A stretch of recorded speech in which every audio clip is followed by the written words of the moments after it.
time for the featured artist of the week. Yeah. Listen, this is Nubiiian G with Come For Me. Oh yeah. West Coast vibe. West Coast vibe. Let's go. Toast for my players when we going up. It's for the bosses, take no losses, does throw 'em up.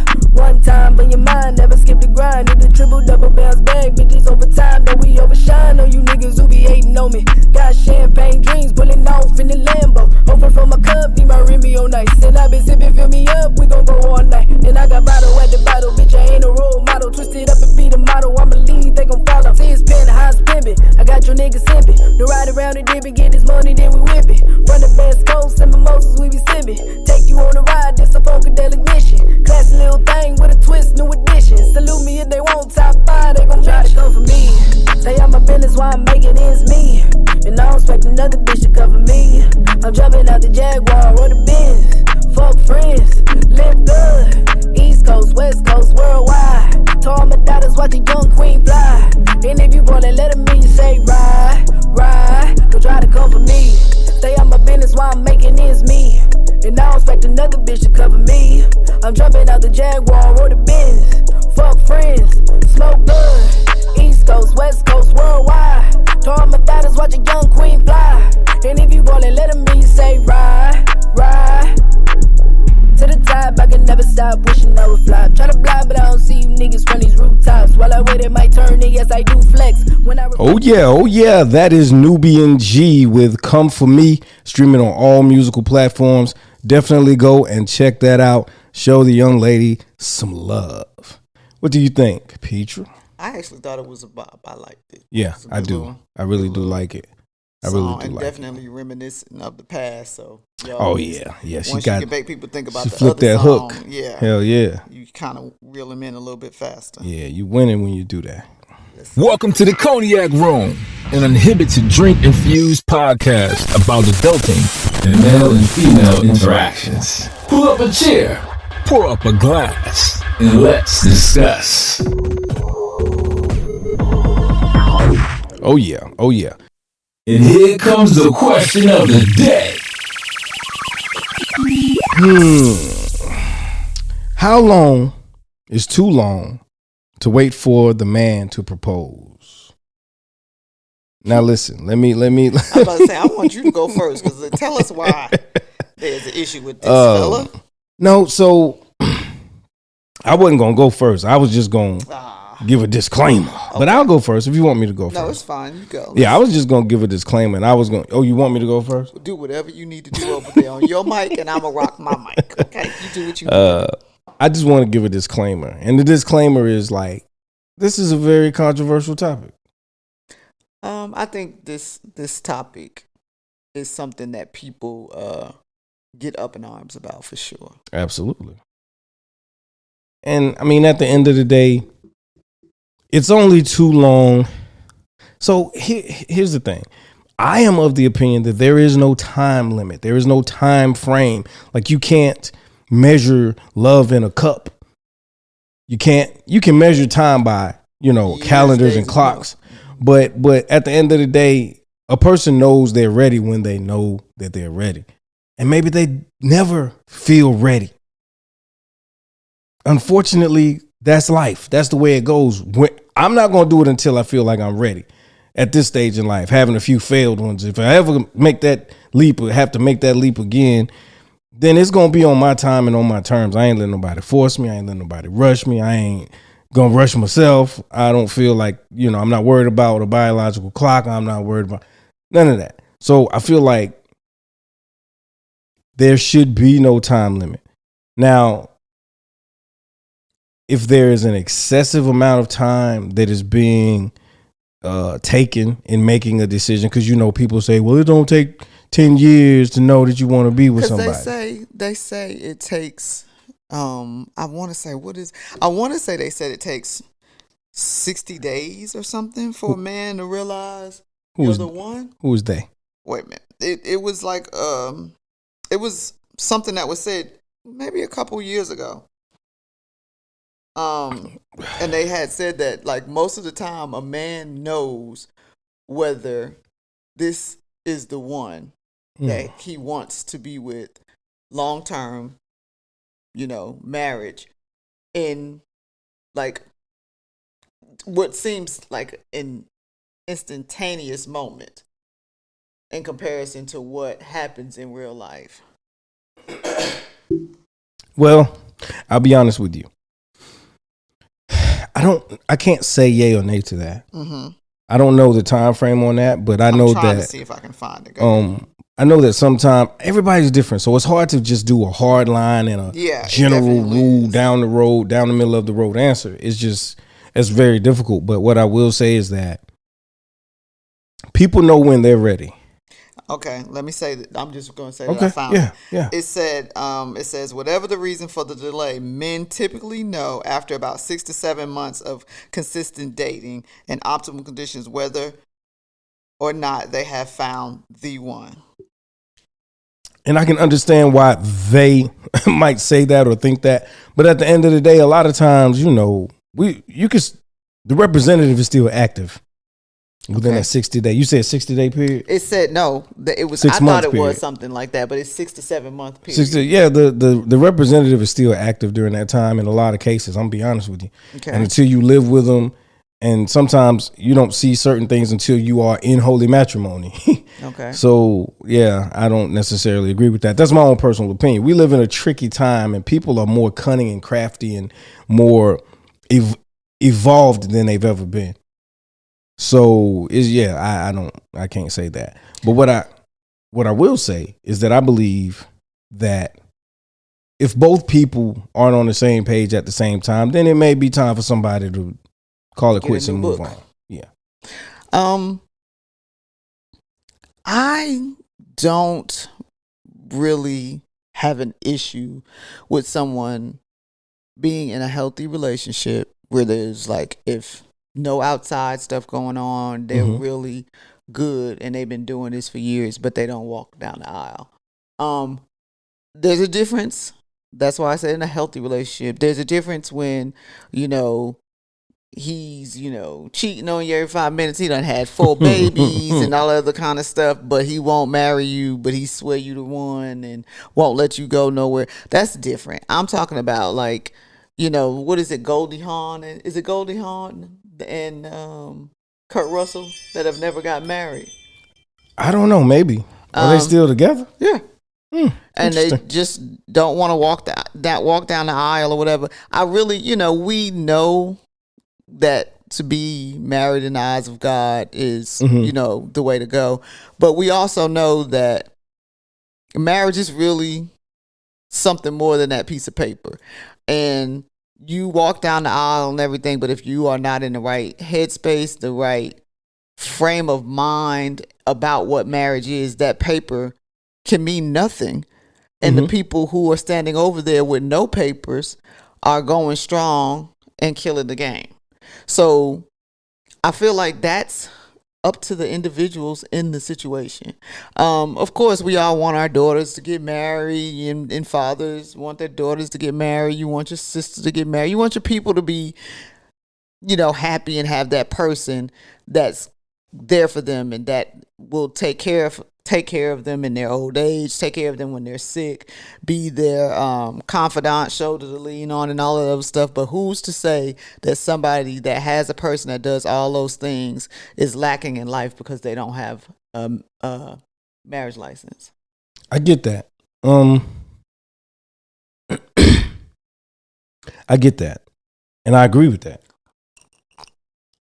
But even more than that, I feel like when a person is choosing to be with someone who has the same, what am I trying to say? Who has the same mentality or belief system, it's a lot easier. Then you won't run into those problems. Yeah. So, for example, you have a young man who believes in marriage and love and marriage and family. He believes in, maybe he's a Christian or maybe he's a Muslim or whatever, right? So he has a a different mindset than say that this is supposed to happen. Right. And so if he dates someone who's from that same vein of thought or has that same perspective on life, they'll be more apt to be on the same wavelength. That's true. But then, if you have, Melissa from Yale or Harvard, and she go and try to get with a nigga that's for the streets, he's going to have a hard time. It's going to be different. It's going to be different. So, I always say this, the success or failure of a relationship is determined in the selection process. I always say that, and as much as, it sounds simple and it sounds like something that everybody should know already. Well, history and everyday statistics say that everybody doesn't know it. Say that everybody don't know, or they don't acknowledge it. They don't adhere to it. They don't pay attention to it. So it's definitely weighs heavily in your favor to find someone who has the same belief systems as you. And honestly, someone can fake it. Yeah. Someone can pretend to have the same belief systems as you because they want to get in your bed, they want to get in your bank account or whatever. They want you in their lives, so they want to do the things that you find appealing and you find important. Yeah. To say I'll spend my life with this person, and then it kind of sucks. It would suck to finally say, okay, I found the one, they're the person. And you get there and then they're not that person. Yeah, which is why it's so important to the selection. Take some time. Yeah. The selection process is the first step. But the second step is, even though you've made the selection process and they seem to be on the same wavelength, have the same ideologies, have the same. Well, it could still be. It can still be bullshit. So you need to take some time. Don't get married in 7 weeks. Don't get married in 3 months. Don't get married in 60 days. You know what I mean? But you can't really say that because there are marriages out there that have come fast and lasted long, and there are some that have come slow and lasted short. That is a very true statement. However, I know it wasn't. I prefer to err on the side of caution. I wasn't gonna say shit, but I prefer to err on the side of caution and say, "Hey, I'm gonna take my time. I'm gonna move slow." And, if that's not what works for someone, then I understand. So let me just explain this. Getting married in any increment of time under 12 months is an absolute no-go for me, because I've made that mistake and it was not cool. Now, it was not good. Now, I've gotten married like at a little after the 1 year mark, and I was married for like 9.5 years. And the only reason that marriage didn't work is because I was a whore and she was a nag. Okay. Wow. But I mean, that's how I felt. Yeah. That's how I felt, That's the simple description of what happened. Yeah, that's how I felt. But at the end of the day, anything under 12 months is a no-no and a no-go. And if someone is putting that type of pressure on a motherfucker, you probably just want to get rid of them. In my personal opinion. Say that's in his opinion. That's in my personal opinion. What to do, or that we gonna be like, ugh. Just saying that, that's kind of how he feels. I per se feel like if you're on the same page with your person and it's not a big deal, it's not something you feel like you need to rush into. Don't let anybody pressure you or tell you that your love is not as genuine as theirs because they have paper. Yeah. And I know it's not just a piece of paper. Like, I've been married. I know what marriage is. I know what it, entails and everything. But I also know few couples throughout my life that weren't married and had great relationships or whatever. And it just was something that it was just like, what difference does it really make? Like, and I get it, but if I believe in marriage and I believe that if I don't get married, I'm going to hell. Yeah, then that's what I'm saying. Then I need somebody who believes that as well. A like mind, and if your person is like you good, and they say I'm good, but if it's real and everybody's good and the love is real, if your person says, I think I'm ready to jump the room, you should be able to have that moment of reflection and say, what is stopping me from turning over that page, leaf that they're turning over. That's right. And saying, let's go ahead and do it. I think that's where the issue comes in. If you're with somebody for, a significant amount of years and you do decide that my feelings have changed on marriage and we both claim to be so in love and so together and nothing can tear us apart. But when I say that, you're like, oh man, here you go with this bullshit. Then it's kind of like, well, okay, it's not what I thought it was. Exactly. Question. And then we can wrap this segment up. But how long is too long? Or is there such a thing? Like I said, I think it's the state of the relationship that makes it too long or. So recently, because that was a question, but we kind of talked about more so about how soon is too soon and how soon, it should be and how to regulate that or how to determine that. But like some people say, recently there was a guy, a prominent pastor, I think, or a bishop, who got married to his long-time girlfriend. Was it like 28, 29 years or something of that nature? He finally hear Gina down. Yeah, because it was a hear Gina down type proposal. And see, that's the thing that I think makes it different. If she hasn't been bugging you, or even if she has been bugging you about getting married, and you truly love her, and it's, you've come to realize she is the one. I'm not ever going anywhere. I love this woman, whatever. Do not give me a here Gina damn proposal. Because where it may be cute because it got punchlines and it's funny or whatever, that kind of diminishes what I feel like we had or whatever. Because that makes sense. It's like you're making a mockery out of it, and it's like, ugh, all right, here. And the Cracker Jack, pulling the ring out of the Cracker Jack box and saying, "I guess I'll let you be my straight jacket for the rest of my life." Like things like that. That would have kind of made me say, you know what? I'm gonna a man of the cloth. Yeah.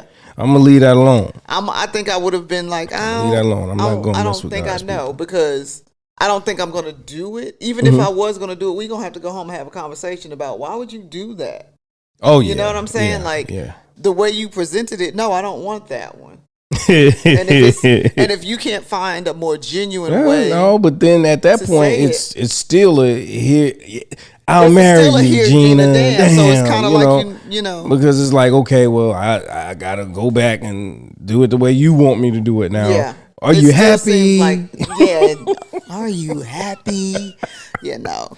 Gina damn just gets me like. Yeah, I get it. With anything, like when it is in a relationship, the hear Gina damn is. But my thing is, and if y'all don't know what hear Gina damn is, you didn't grow up with us, and you probably shouldn't be listening to the podcast. Like, but what I'll say is this: I'll say that I believe that the 20-something years, 25 or 28 or however many years it wasn't too long for her because she was still there.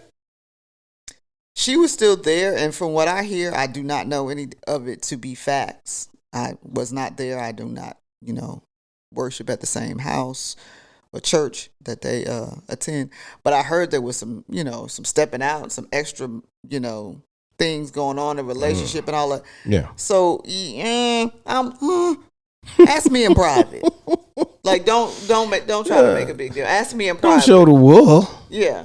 But that mean they're gonna find out that you married him, so yeah. You can find out, but I need to ask you some questions. Like, ask me in private so I can say, "Are you sure you're done with this?" Yeah, if that's the case, and I can say, "What made you come to this decision?" So if you tell me at the house, it's because it's just been you, and I ain't, I don't really be leaving with them women. It always blow up in my face, and so if I gotta be stuck with somebody, it might as well. Okay, I'm gonna say no. If I'm gonna let somebody put their straight jacket on me, It might as well be. Yeah. It ain't like, I've been searching for this ring forever. I kind of thought about it. I've been really thinking about it for the past 2 years. You know what I'm saying? Like some heartfelt stuff. Nah. Say it to me at the house. Just get on your knee by the bed like you saying your prayer, and as you come up, just bring the ring up, and then we can ask questions and go from there. I just don't put my business in the street, because now I feel like I gotta say yes. First of all, because it's at the church, the whole congregation sitting there, and you feeling like you making it seem like I've been bugging you about it. It was just a lot. Yeah. So what I'll say is, you can't rush love, but don't waste nobody's time. If you know you don't intend the shit, just get off the pot. Now that sums it up. I thought we was about to say goodnight for a second, because that's it. That's it right Yeah, there. yeah. Which leads us right. It's a great fucking segue. Let's see. Let's go.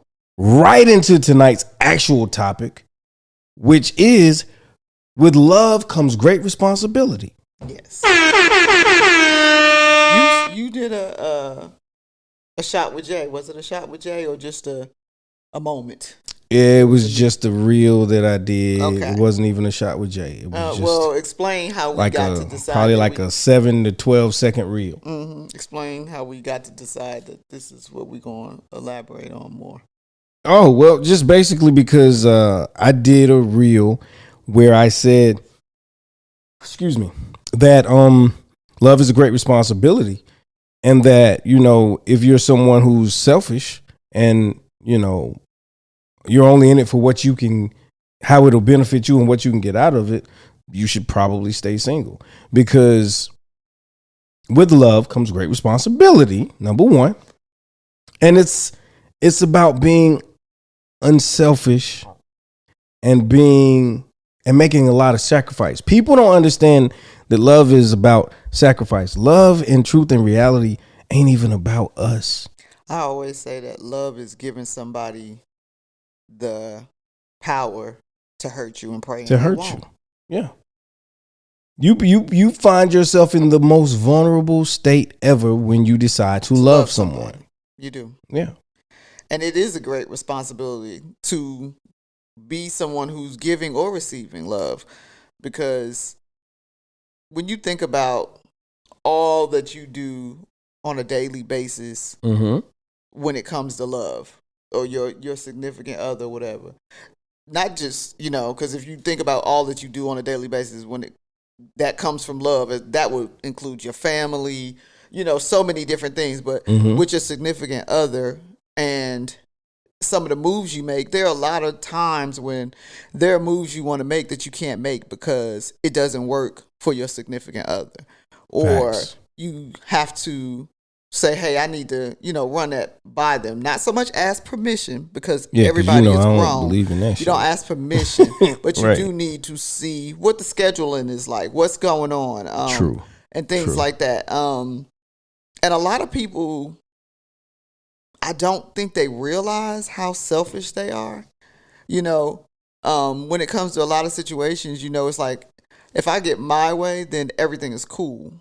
But when I don't get my way, then, you know, you're super up in arms or whatever and stuff like that. Right. And I think sometimes it takes people being told, hey, you know, that was a little bit selfish of you, your behavior or whatever. Because if they've been living their life like that their whole life, even if they've been in relationships that didn't work or whatever, a lot of times we don't like to self-reflect and admit that we had some doings in why those relationships ended.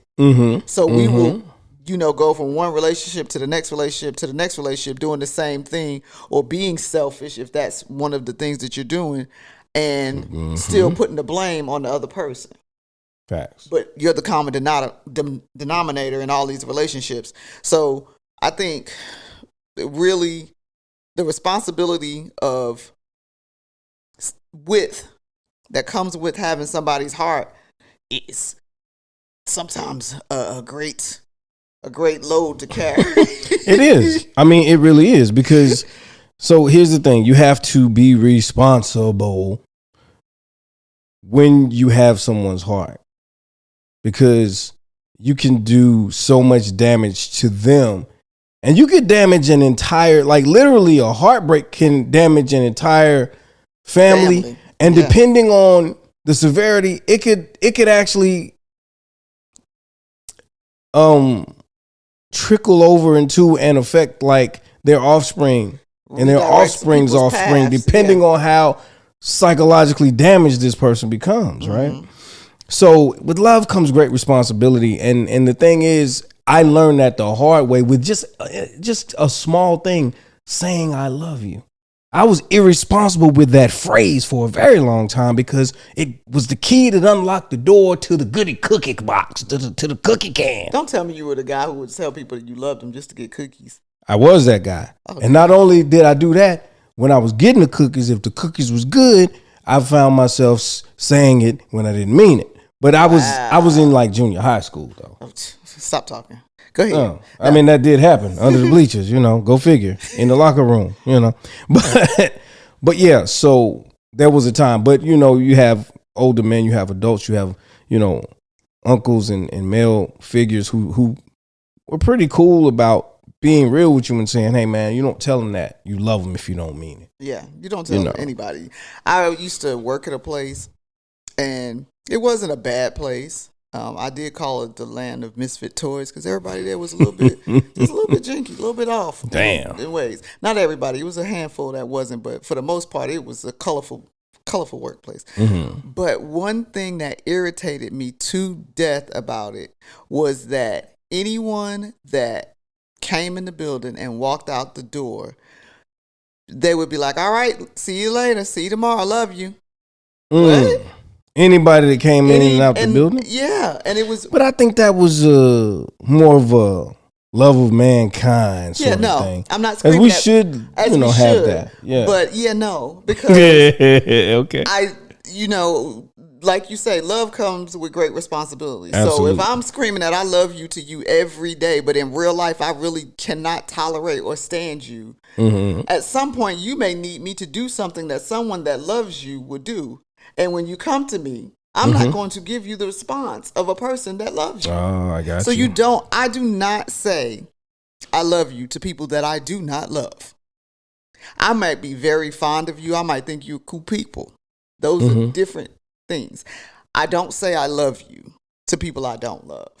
That they have not moved me in some way in my life that I really know that I genuinely love them. They have some quality that would make me be there for them in a time of need, that I would drop what I am doing to go be by their side, help them hide the body. Whatever those things are. Hide the body. Okay. Those are the people I love. Right. I love some people, that I need to stay over there too. Mm-hmm. But just randomly just screaming out, all right, love you to people. Just because it's not me. And I thought it was the weirdest thing that the whole building was programmed to do that. And I could never do it. Yeah, I get it. I do. So you have to be responsible with that word or that phrase, throwing that around. And also, you have to be responsible, with how you handle someone's heart. When they love you and someone loves you, there have been stories about people who weren't in love with their partner and wanted to leave, but they say things like, yeah, I don't want to be here and I'm going to leave, but the timing has to be right. I have to figure out a way to do it. That's someone who is really, they're making a sacrifice. And they do love that person enough, but they don't really want them to hurt. They don't want them to hurt, but they're not in love with them. Yes, it's like, I care about what hurts you and how you feel. Yes. And so I'm not gonna break up with you at the Christmas party in front of every fucking body. Yeah. You know what I'm saying? And then so here's the thing. Even me at my worst, and maybe it was a selfish motive behind it. I didn't want to be the bad guy, but I would often sabotage relationships that I didn't want to be in, so that, the young lady would break up with me. Mm-hmm. And it was just me not wanting to be the bad guy. So that was a very selfish motive. I won't say that I was being responsible or that I was being responsible with a person's heart, but you were trying to make them have an easier. I was trying to let them down easy or make it feel, let them leave the situation feeling empowered. Right. Yeah. Exactly. Yeah. We're not condoning that. We're just saying, I'm just stating the facts. I understand his mindset at that moment. Yeah. But the thing that I don't know, I just really feel like I want people to understand that a lot of times people go into a situation only thinking about, she gives me what I want. She gives me what I need. She completes me. She or he does this.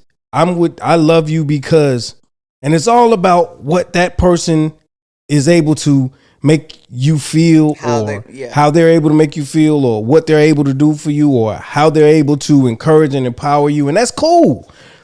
Love is a two-way street. That's cool. But the thing is, if that's the only reason that a person is there, You're only concerned about how this love relationship serves you. And I see a lot of that right now. I had a guy tell me at one point, because women, for some reason, I don't know if men do this out there in the world, but we know that 99.999% of women go, why do you love me? Oh God, right? I hate that shit. And most men, I think, do hate it. But the response was, and I'm sorry, because sometimes I'm all girl. Sometimes, I love you because you got that that 3,000 with no hand. Yeah, whatever. Sometimes, but then that would hurt you. Because is that the only reason you love me? For real? Yeah. So, but I think what I'm gonna say, how you phrased it. I love you because of the way you love me. And I was like, I don't know whether that's a good thing or a bad thing, because you love me because of how I love you. Mm-hmm. So if I love you incorrectly, if I start doing things that are a little bit different, or, the next chapter of our love is all things that you cannot stand, but the next chapter is going to be another chapter of things you love. Will you leave in this middle chapter deep. Because I'm not loving you? That's deep. The same way. Because someone saying that I love you because you love me, because of the way that you love me.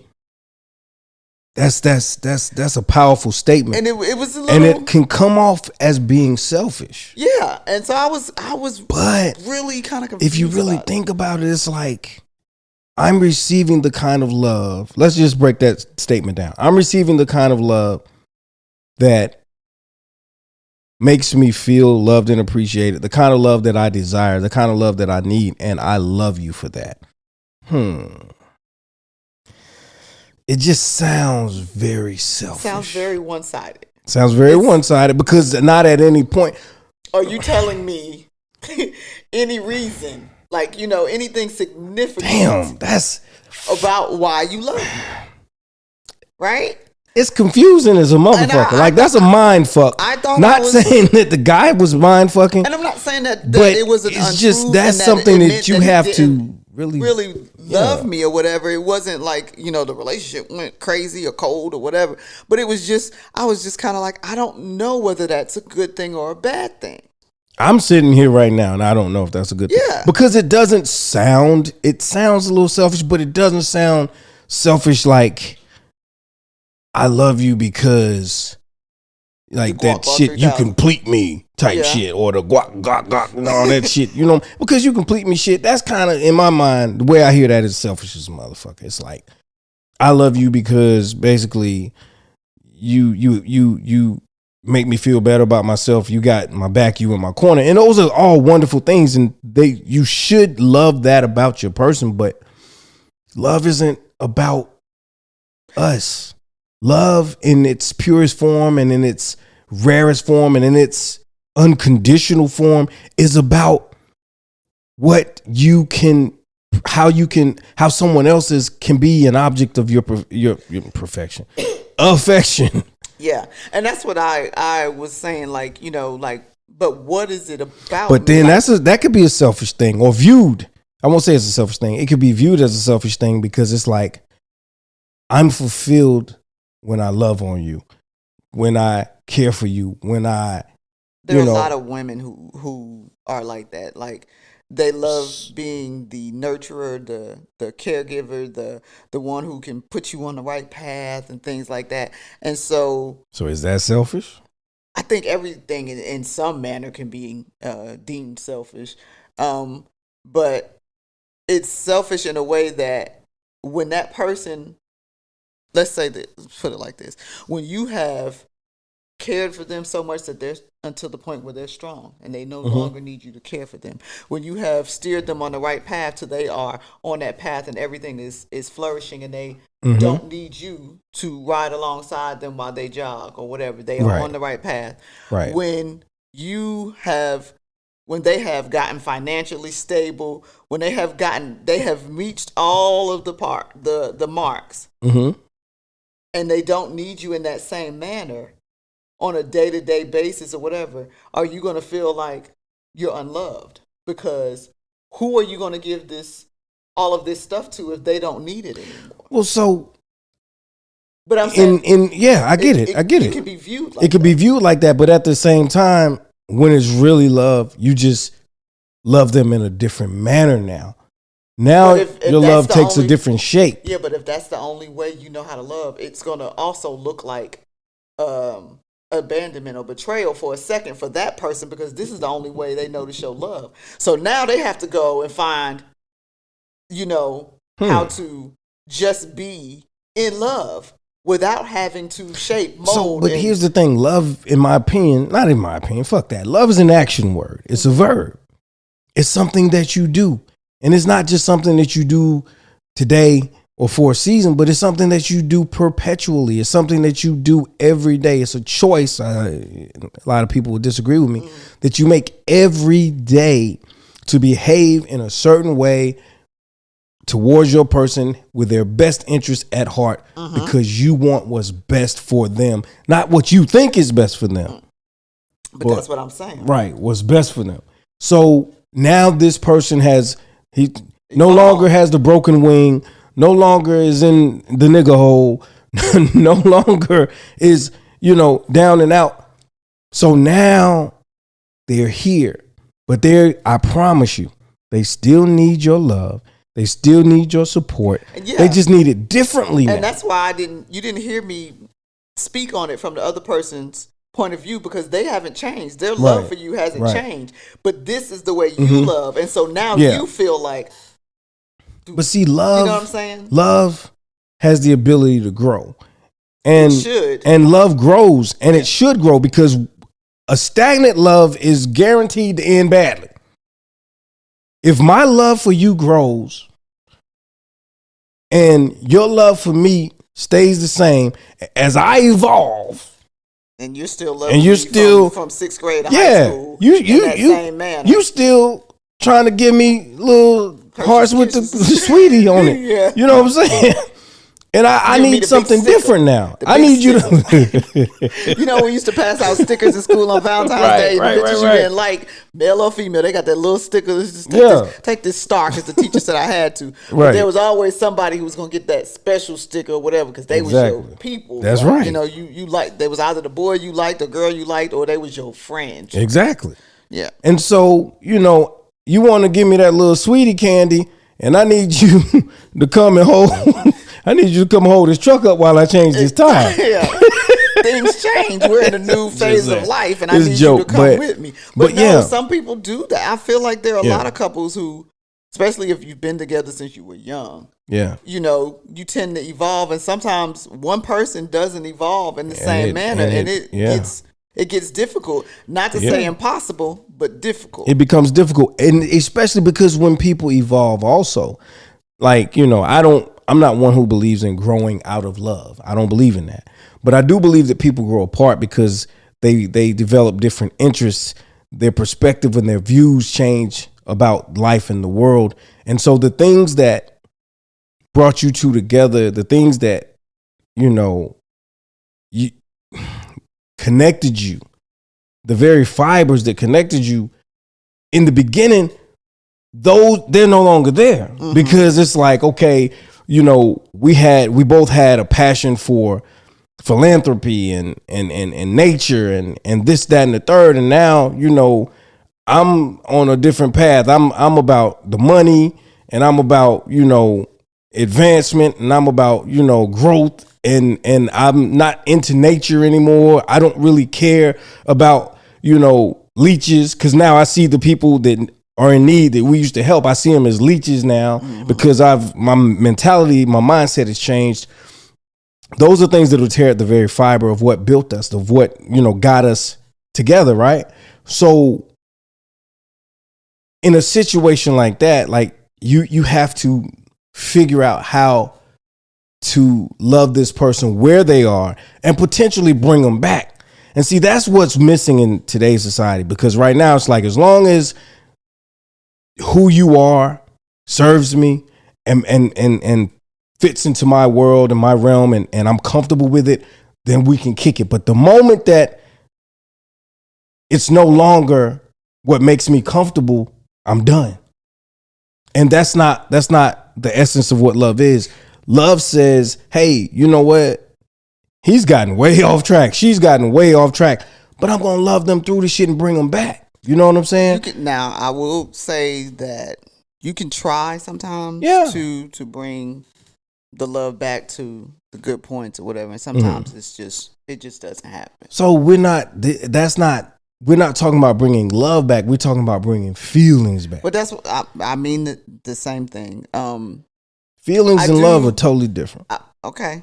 But love is an action. It's an action. So if the feelings have changed and the actions have changed. The feelings can influence the action. So when you're a toddler, when in a shitty pamper, when it comes to love, seriously, because mature love. Oh, listen. If I was a preacher, I would say some other stuff. You're already saying stuff like that. Yeah, I'm already.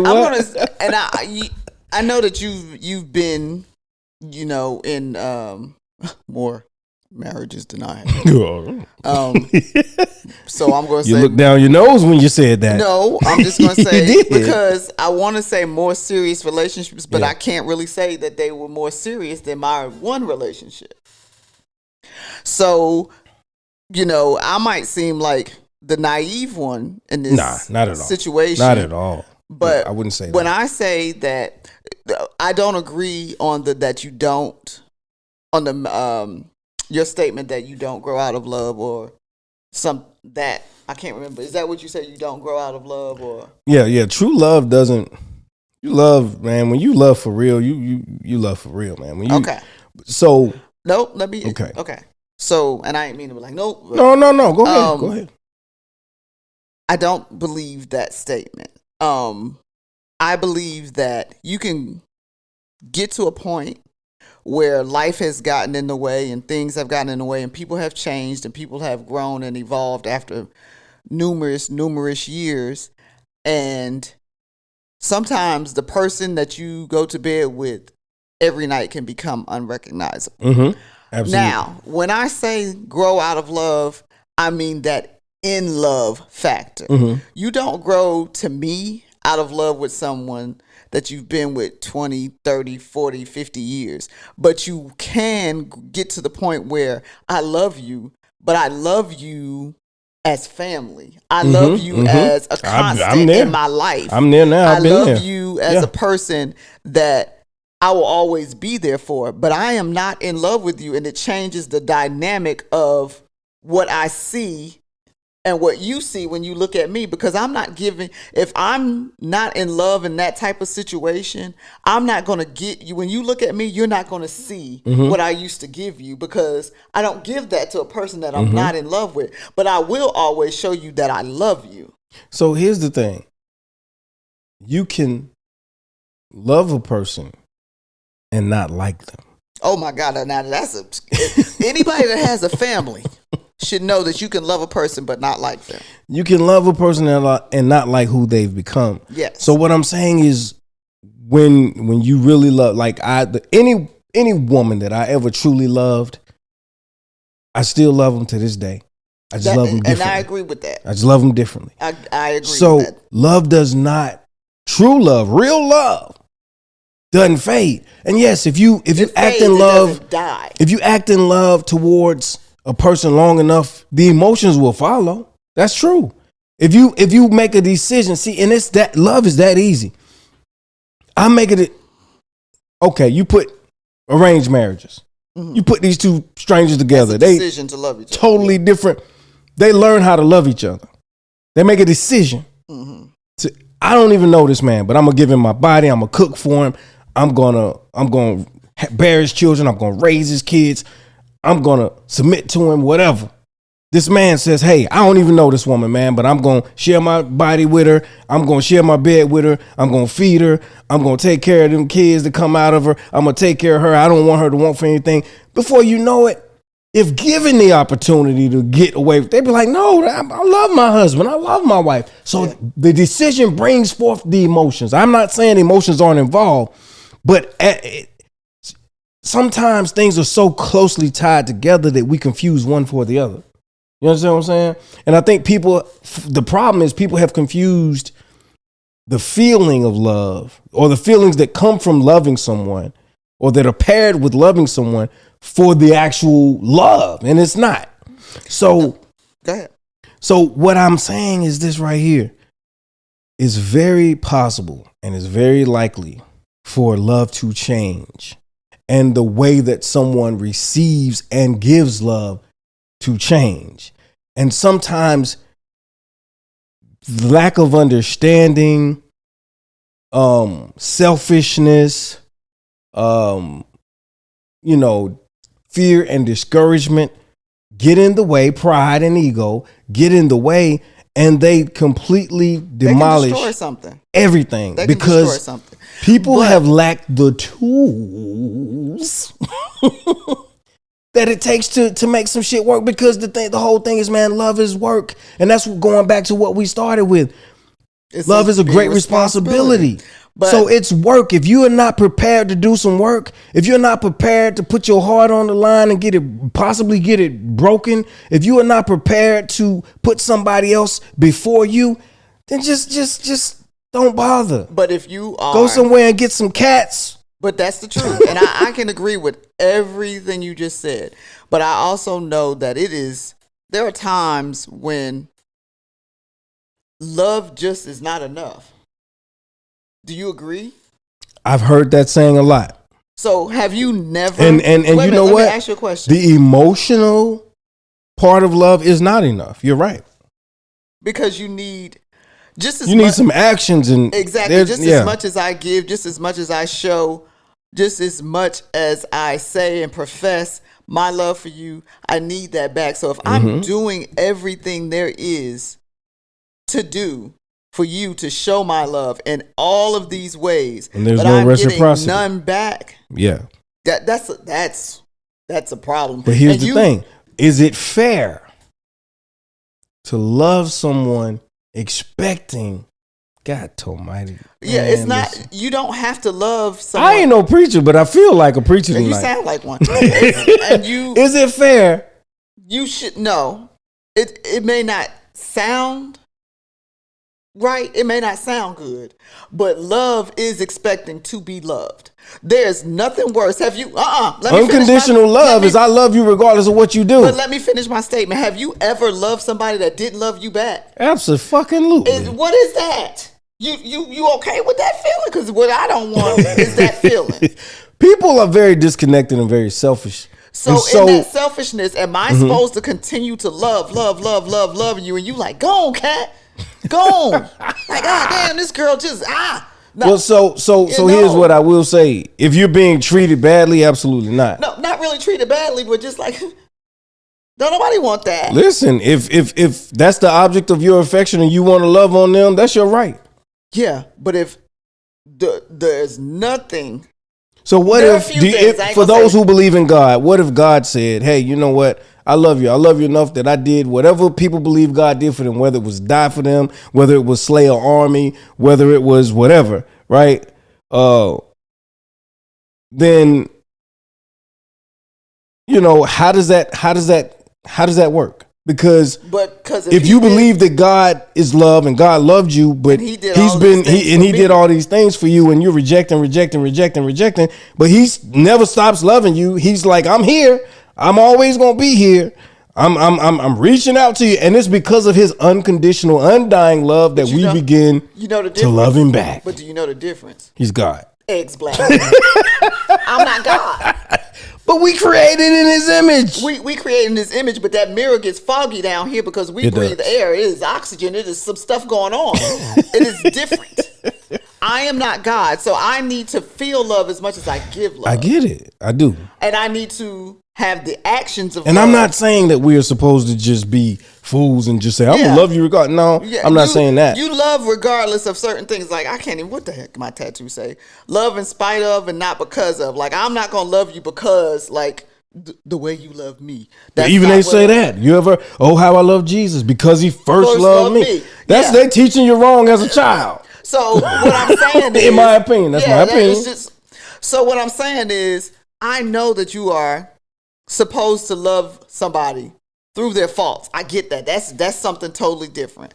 You don't give up on somebody when, you know, they're going through a hard time. You're just like, oh, I don't love you because you lost your job. But I also do believe, it's tricky, man. It's a slippery slope because I believe that love breeds love. Just like hate breeds more hate. You're right. Because if you take people who grew up in a particular type of household where affection was shown, where people said I love you, they showed that they loved you, they hugged, they made jokes, they you know, kissed on the cheeks, they tucked you in at night and all that, opposed to somebody who lived in a household where they were never told that they were loved, where they never hugged you. Like, what's the movie?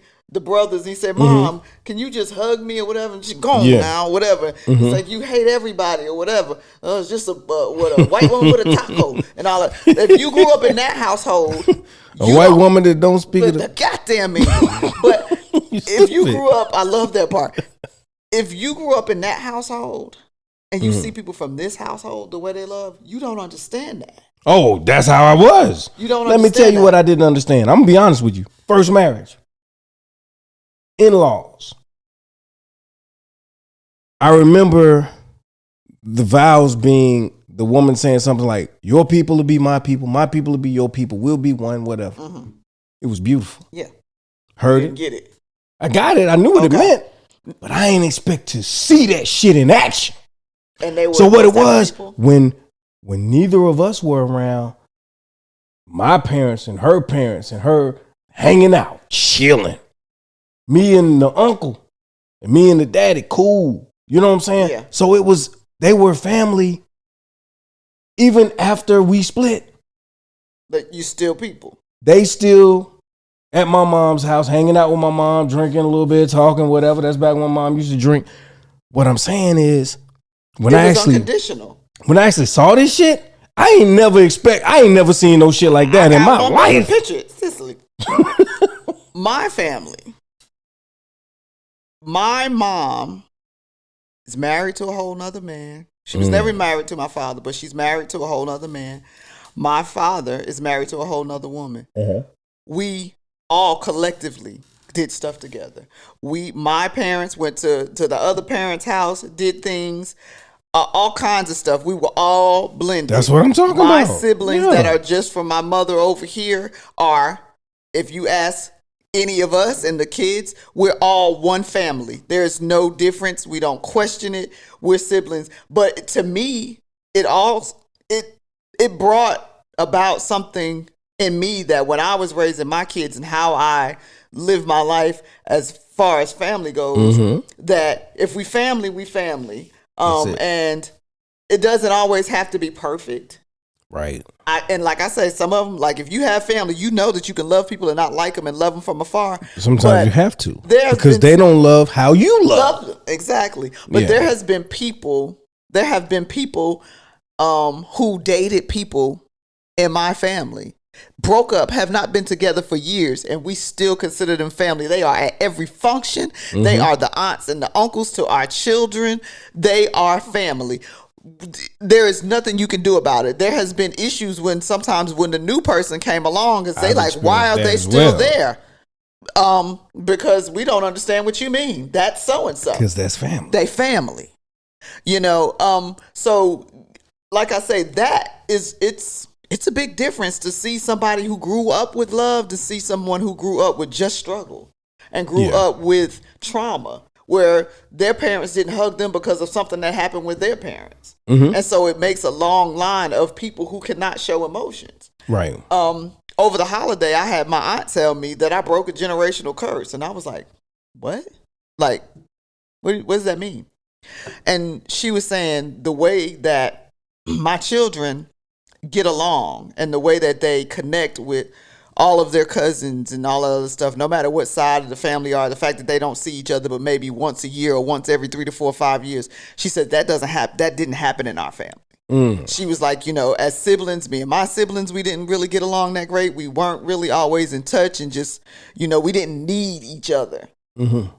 She told me some stories about my grandmother and my great grandmother, and she's like, it was never that closeness with siblings or whatever. And she was like, the way your kids are so super close and they love each other, like literally have to tell each other, I love you. You walk out the door, you come back in. Oh, you leaving out again? Well, I love you again. That's dope, though. And with their cousins and things like that, that they are really for real. I love you. Like it's not a joke. It ain't nothing just because we family. I love you for real. Now, of course, there are ones that, they don't love because we humans. And it's like, you love them because they family, but it's stay over there. But we ain't playing with y'all today. Yeah, but she just meant like happens. in our specific from my grandmother or whatever, in that little line. And to me, I was like, I thought we were like that. But she was like, yeah, nah, we weren't. You know, me and my siblings, I felt like we were semi-close. But then when she said that or whatever, it made me go back and think about some things. It was like, I guess we weren't as close, as my children are or whatever. But it made me feel good. No, I get it. So, growing up in a certain household, no matter what you have, because love is not money. No. Love is not what you can buy a person or what a person can buy you or your bank account statements or the status of I'm going to tell you the most powerful form of love that I have ever been able to show anyone. Any form of self-denial is me showing some love because I'm a selfish motherfucker. But you know what? I have heard you said that before. The fact that you at least know that some point in your mind when you're making a decision, you're like, I don't want to do it. I don't need to do that because that's so. But you had to not be aware of that at a certain point in your life. I don't know. I think I'm extremely self-aware. I think that's my superpower. But gotta trust it. Yeah, gotta trust that shit. But the thing is, so I think there was always that underlying thing where I knew, like, man, I'm selfish. I don't want to. And I'm more. Listen, I'll give you money before I give my goddamn time up. I'm just being honest. I'll throw a motherfucker some change before I give up my time because that's for me. That's mine, and that's the one commodity I can never get back. Mm-hmm. So I don't know, but I will say that when I've learned and I acknowledge it and I see it and I'm like, you know what? Giving up my time, man, that's an act of love for me. I give a motherfucker $20. I'm just saying, like, I think the going rate is 40. All right, well, yeah, okay, you're right. I give a motherfucker 40. Here, take this $40. Ain't no love involved, ain't no love lost. But if I take 40 minutes of my time to sit with you, when I have other shit I'd rather do, oh, you better believe you mean something. Because goddamn it, I don't do that shit for free. You know what I'm saying? It like to wrap it all up. Like, really, love is a great responsibility that you should, especially when it comes to a significant other. Mm-hmm. You should not take that responsibility lightly. And it's based in sacrifice. Yeah. It's based in sacrifice and self-denial. Like, on some real shit. Think about your children. Like, real fathers, real mothers, they find themselves in situations. I've been looking at this dress for 2 weeks. The dress costs $200. My child wants to go on a fucking field trip.